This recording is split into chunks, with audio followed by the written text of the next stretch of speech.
Olá, muito boa noite para você. Seja bem-vindo a mais um programa Entrevista Coletiva aqui na tela da Band Amazonas para Manaus e mais 22 municípios do estado. Eu sou Neto Cavalcante, faz parte aqui compondo a bancada comigo no programa de hoje, o jornalista Eduardo Galvão, apresentador do programa Amazonas Urgente, que vai ao ar de segunda a sexta-feira, a partir das 11h30 da manhã aqui na tela da Band Amazonas. O nosso convidado é o Dr. Anuar Samad, secretário de Estado da Saúde do Amazonas, a quem eu dou as boas-vindas e desde já agradeço por sua presença, dedicar o seu tempo para participar aqui com a gente do Entrevista Coletiva.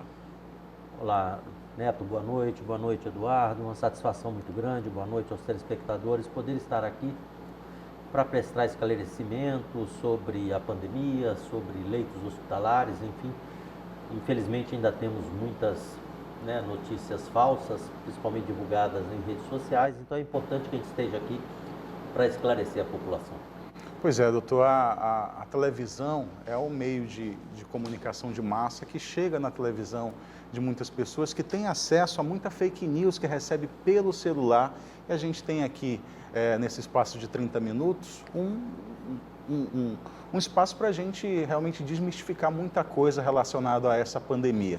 E eu começo pedindo para o senhor posicionar a gente de como estamos nesse momento em relação a essa pandemia da Covid-19, a gente que passou recentemente para a fase vermelha, né? O que significa isso? Pois não, Neto. Fase vermelha nada mais é do que indica a transmissão do vírus. Então, existem numerações, existem taxas que você considera a faixa amarela, a faixa verde, a faixa vermelha. Então, com um vírus com tamanha transmissibilidade, é muito difícil você ter uma taxa de transmissão baixa. Então, aqui chegou a 2,07, mas imagina, Rio de Janeiro 1,9, São Paulo 1,8 e assim vai. Então, é a transmissibilidade do vírus que indica que a transmissão aqui está muito alta, tá? Então, isso só quer dizer que você está na fase vermelha de transmissão. Não é de internações, não é de gravidade da doença, somente que o vírus é extremamente, a transmissão dele está muito alta. Essa taxa que o senhor citou, a gente chegou essa semana, quando houve a transição, a 2,04. Né? Cada 100 pessoas transmitem para outras 204 pessoas. Qual é o limite para passar para uma nova fase? O senhor acredita que isso possa acontecer? Tem a fase roxa, preta, né? Quais são as outras categorias e o que define isso? Não, veja bem, eu até gostaria, com uma oportunidade, da gente entender o seguinte: como um vírus com alta transmissão, é normal que você tenha esse pico de transmissibilidade. O importante é a gente olhar, por exemplo, nós tivemos em janeiro de 2021, nos primeiros 25 dias de janeiro de 2021, em torno aí de 49 mil casos. Este ano, neste mesmo período, já estamos passando de 80 mil casos. Então, uma transmissibilidade muito grande. Então, muitas pessoas estão testando positivo, estão se contaminando. Por quê? Porque o vírus é altamente transmissível. Agora, se você comparar internações, então, em janeiro do ano passado, esse mesmo período, 20 e 25 dias de janeiro, foram em torno de 6 mil hospitalizações devido ao Covid. Se você olhar esse ano, 1.100 hospitalizações devido à Covid, mas que eu quero deixar um entre aspas devido à Covid, que eu vou explicar. E se você olhar óbitos, tivemos neste mesmo período, com 49 mil casos, tivemos em torno aí, nesse período, de 3 mil óbitos, 2.700 óbitos. Com 80 mil casos neste ano, tivemos em torno de 50 óbitos. Então, o vírus enfraqueceu ou a gente tem um escudo? Veja só,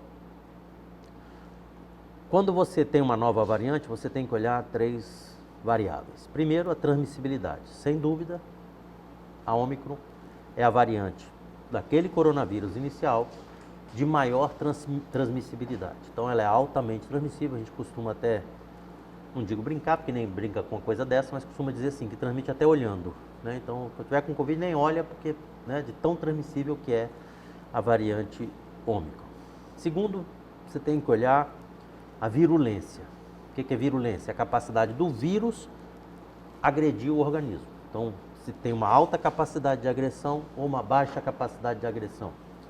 A P1 que atacou o Brasil, atacou o Amazonas em janeiro do ano passado, uma virulência altíssima, extremamente agressiva, uma predileção muito grande pelos pulmões e pelos rins. Então, víamos aqueles quadros das pessoas sufocadas, as pessoas não conseguindo respirar, porque o vírus provocava uma reação inflamatória muito grande no pulmão, pessoas com insuficiência renal, enfim. Taxas assim, de média de internação em UTI de 20, 25 dias, de média. Aí você vê a Ômicron. A Ômicron, o que tem nos mostrado aqui? Primeiro, hoje nossa média de giro de leito de UTI está em 7,1, 7,2 dias. Era 25, gente que ficava até 3 meses. De leito de enfermaria, ou seja, que não é UTI, tudo Covid, em torno de 2 dias de internação. Então nós temos o cenário perfeito, que é uma taxa de vacinação adequada, com uma variante que não tem predileção pelos pulmões, nem pelos rins. Com isso ela se torna menos virulenta. Cuidado, que é importante que a população entenda, menos virulenta não quer dizer que não é virulenta. Provocar menos quadros graves, como vem provocando, não é igual a não provocar quadros graves. Tivemos já 50 mortes, 50 óbitos, deve ter aumentado ainda esse final de semana. Então é muito importante que a população entenda, porque eu também vejo por aí dizendo, não, essa aí é uma gripe, é uma... Cuidado.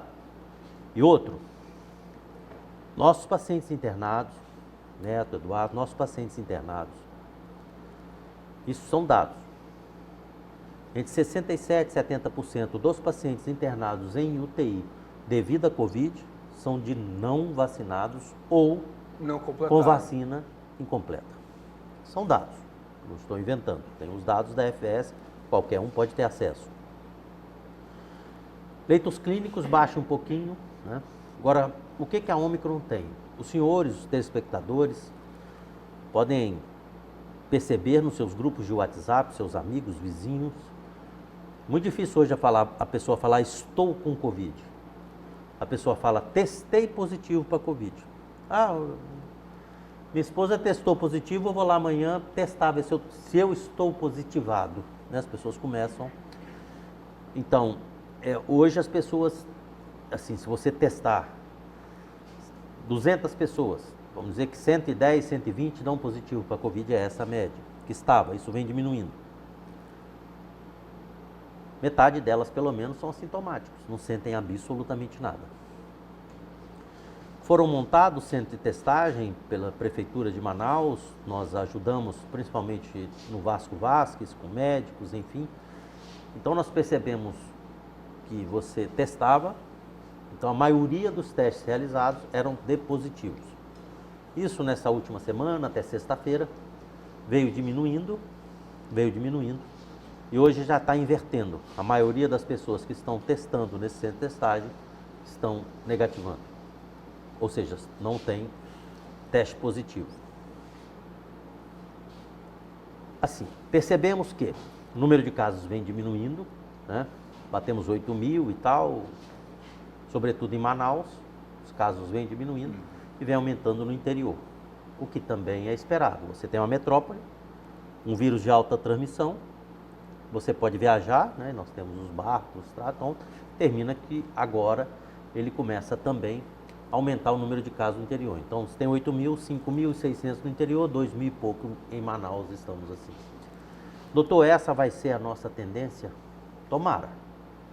Mas nós estamos lidando com um vírus extremamente perigoso, um vírus que é traiçoeiro, a gente imagina um comportamento, por exemplo, as pessoas assim, quando eu assumi, tem uns 6, 7 meses, preocupação terceira onda, uma possibilidade da terceira onda.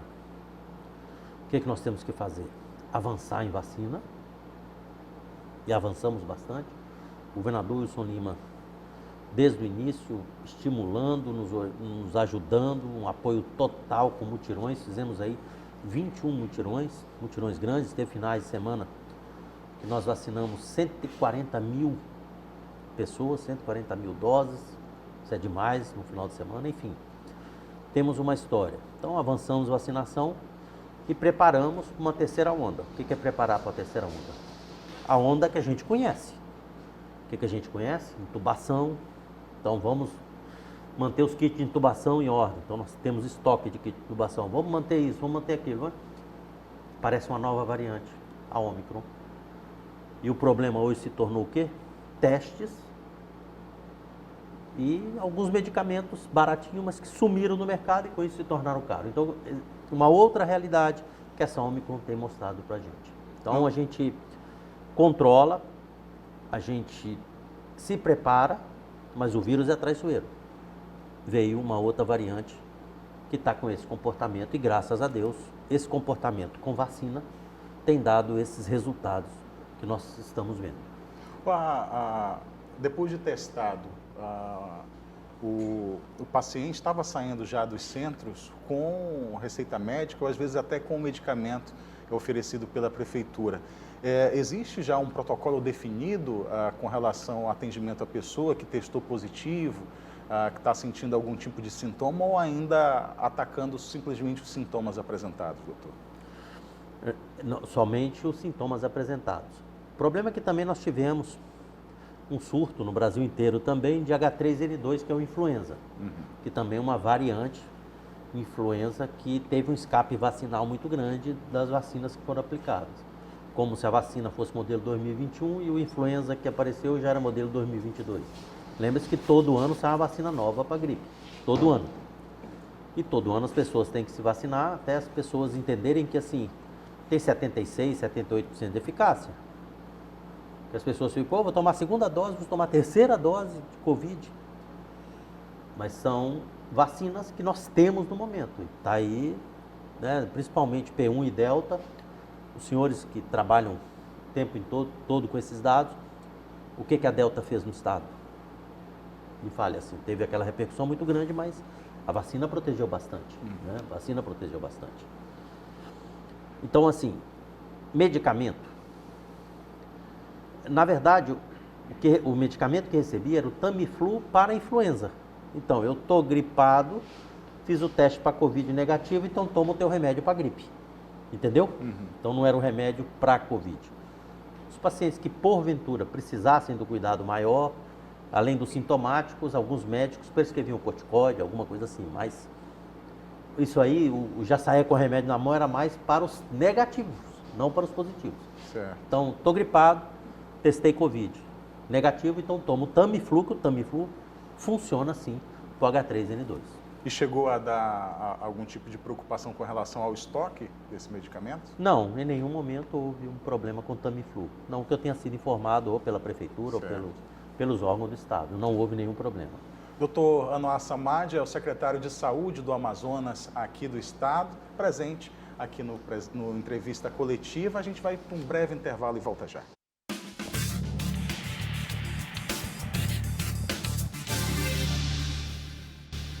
De volta com o programa Entrevista Coletiva aqui na tela da Band Amazonas, recebendo o secretário de Estado da Saúde do Amazonas, Dr. Anuar Samad, aqui com o Eduardo Galvão na bancada. Primeiro bloco, a gente falou bastante sobre a pandemia, a situação da variante Ômicron e terminou falando do estoque de medicamentos que, ao que tem a notícia, não causou nenhum tipo de preocupação. Exato. E a questão do oxigênio, a gente teve muito problema no ano passado, o senhor disse que esse ano o ataque do vírus foi diferente, a gente tem algum alerta aceso também com relação ao consumo de oxigênio, produção e consumo, essa relação? Pois não, pois não. Sim, o oxigênio, desde que eu assumi, o governador Wilson Lima me pediu bastante atenção nisso, ele acompanha inclusive da sala dele, nós temos um programa que tem essa aferição dos níveis de oxigênio de todas as unidades. E desculpa, só completando a pergunta dele sobre esse aparelho, essa tecnologia. É nova? de Essa aferição? de aferição.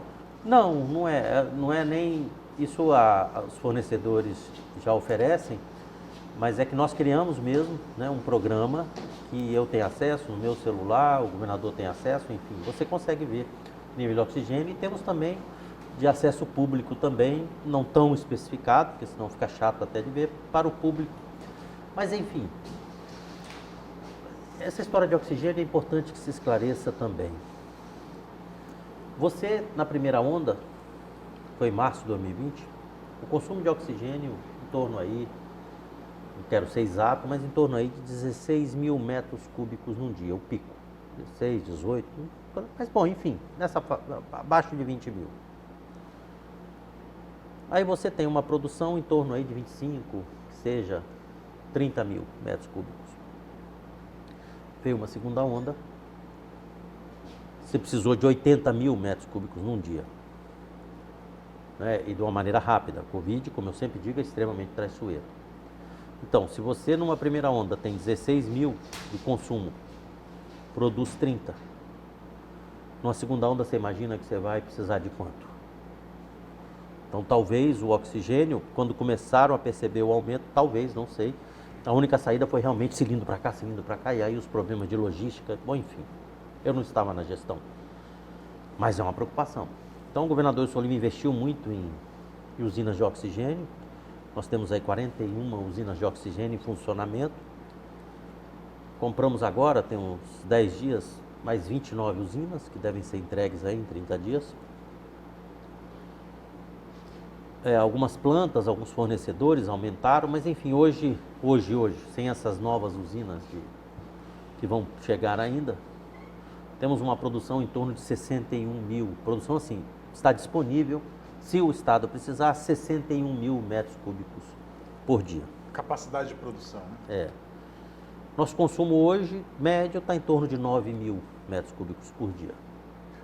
Então, como eu disse, por mais que nós nos preparássemos para uma outra P1, um outro Delta, veio a Ômicron, que os estudos têm mostrado, não só aqui, não estou inventando nada, isso aqui a gente observa nos outros estados, nos outros países, o que os cientistas publicam, que essa variante Ômicron não tem uma atração, uma predileção tão grande pelos pulmões, como o coronavírus inicial, né, matriz, e a variante P1 principalmente tinha essa predileção tão grande pelo pulmão. Então, o oxigênio, nós estamos aí cobertos, não existe em nenhum estado do Brasil que tenha uma crise de oxigênio, né? Não se fala, apesar de que tivemos momentos ruins no Amazonas, tivemos também em outros estados no ano passado, né? Não foi só aqui, mas em outros países inclusive. Mas assim, a gente participa, né, de grupo de secretário de Estado, estamos sempre em contato, não é algo que esteja preocupando nenhum estado, né? O Rio de Janeiro, Minas Gerais, nós tivemos aqui 8 mil casos, de janeiro registrou num dia 21, 23 mil casos de Covid. Então, não é algo que está no radar dos secretários de Estado, essa questão de oxigênio, porque todos se prepararam também, né, com medo dessa terceira onda, como nós, o governador deu todo o apoio aí, financeiro inclusive, para que a gente se preparasse, e estamos atentos também a isso. Mas o consumo, quando dá pico de 12 mil, 13 mil metros cúbicos dia, que é o normal nosso. E a média está dando 9 mil, hoje eu vi no Dash, está em torno de 9 mil. É uma variante diferente, né? Então, o que tem acontecido muito, a gente até, Eduardo, conversou aqui no bastidor, e é importante que a população entenda, que eu escuto muito, vocês devem escutar mais ainda, as pessoas não têm tanto acesso para falar essas coisas comigo, mas enfim. 3 doses de vacina e está internado por Covid. Muito cuidado. Como eu disse antes, no início do programa, a maioria dos que necessitam internação, sobretudo em UTI, a maioria, não são todos, a maioria, são de não vacinados ou com esquema vacinal incompleto. Basta vocês olharem nossos boletins aí, junto com a FVS, que isso está bem especificado. Mas nós estamos tendo outra categoria de internado por Covid. Você tem que testar todo mundo que está internado. Tem cirurgias sendo suspensas O paciente interna para operar, quando entra no circuito cirúrgico, exame pré-operatório e tal, suspende porque testou positivo para a Covid. Não está gripado, está sem nada, mas testou positivo para a Covid. As cirurgias são suspensas. Mas muitos pacientes que internam, teve outro dia uma pessoa que até assim, eu conheço pessoalmente, internou no hospital por infecção urinária, sabe? Com infecção urinária. Como sou urologista, terminam me perguntando, olha isso, aquilo, enfim. Mas internou por infecção urinária. E lá dentro testou positivo para Covid. Ela entra onde? Na estatística? Internação por Covid. Leitos Covid. Leitos Covid. Então, e ela vacinada com 3 doses. Então, olha lá, vacinada com 3 doses e está internada por Covid. Ela está internada por Covid porque saiu no boletim, mas a causa da internação dela não foi Covid. Entende? Então, ela testou positivo e entra. E isso tem acontecido, inclusive nos boletins da FS, nós estamos tentando melhorar esta informação, chamando de outras causas. Isso é bem confuso, né? Bem complicado de você passar como uma maneira didática, escrito para a população, sem que gere dúvidas, né? Está usando causa primária e causa secundária. Estamos tentando lá né? ver, mas assim, isso é uma realidade, não só aqui, em todos os estados, que a gente chama de Covid incidentais, né?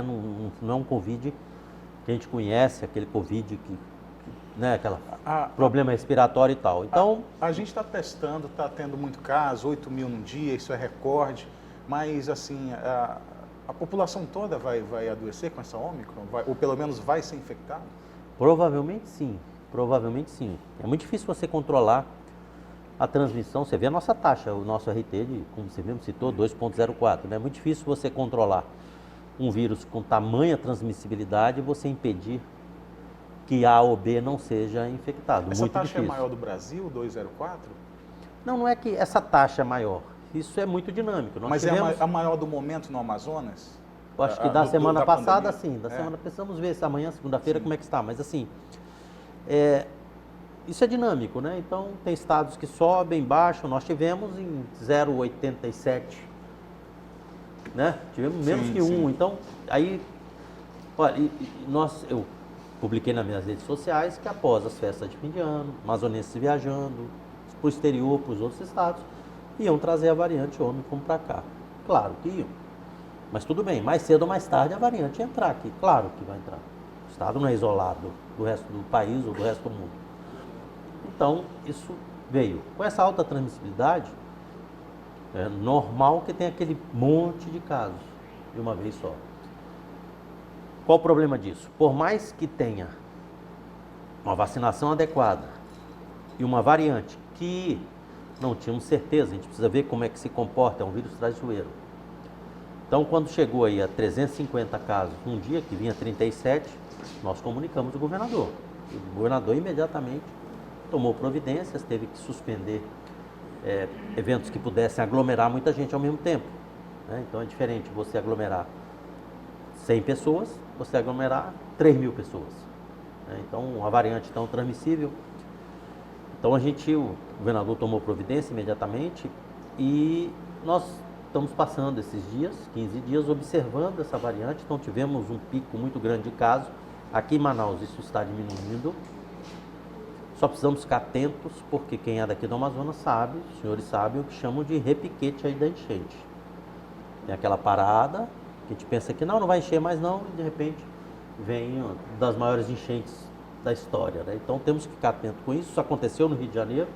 Teve uma curva de casos, depois caiu e aí flexibilizou tudo que podia e subiu. Um pico imenso de casos.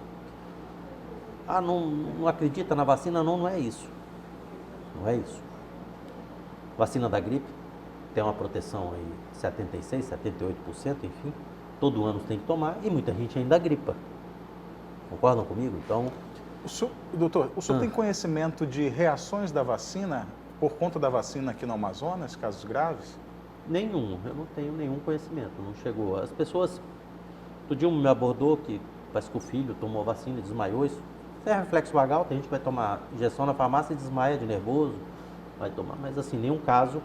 E nós já aplicamos aí no estado do Amazonas mais de 5.650.000 doses. As pessoas dizem, mas se você pegar Covid, você também fica protegido. Só cuidado. Covid, qualquer doença. Você pegou ali aquele vírus, você fica protegido por um tempo, você tem anticorpos e tal. Mas quantas pessoas precisaram morrer para que você ficasse imune? O vírus vem inteiro e forte, né? Agora, com vacina, 5.800.000 doses aplicadas. Qual é o caso que foi comunicado realmente que morreu pela vacina, que teve, né? Então, a gente tem que entender que vacina salva a vida. As autoridades em saúde, de alguma forma, não seguram essa informação. Não tem como, nossa senhora. Eduardo, a imprensa não segura essa informação. A gente vai atrás e não que gostaria de divulgasse, mas se estiver na nossa mão algo que a gente tem que ser transparente. E sobre o interior, as informações chegam? Qual é a velocidade de tudo isso e as estratégias que estão sendo feitas, secretário? Pois não. Só para completar, tem reação alérgica, né? Reação anafilática, a qualquer vacina, pessoas que têm alergia à proteína do ovo e tal. Então não é específico a vacina de Covid. Então também tem que ter atenção nisso. Mas enfim, vamos dizer que tenha tido 2, 3, 5 complicações. São 5.800.000 doses aplicadas. Quantos morreram de Covid no Brasil? Então muito cuidado, a relação, não dá para comparar. Fazer essa relação. Não dá para Doutor, comparar. O nosso tempo está chegando ao fim, estourando aqui ao máximo. Eu quero agradecer ao Eduardo e ao senhor pela presença aqui na entrevista coletiva. Muito bem, eu que agradeço. Desculpa aí, às vezes eu estendo muitas respostas, mas para explicar a saúde realmente a gente precisa. Muito obrigado, estou à disposição. Quando quiser conversar sobre a saúde no Amazonas, estamos à disposição. Obrigado, doutor Anuar Samad, aqui na entrevista coletiva. Muito obrigado até você e até semana que vem.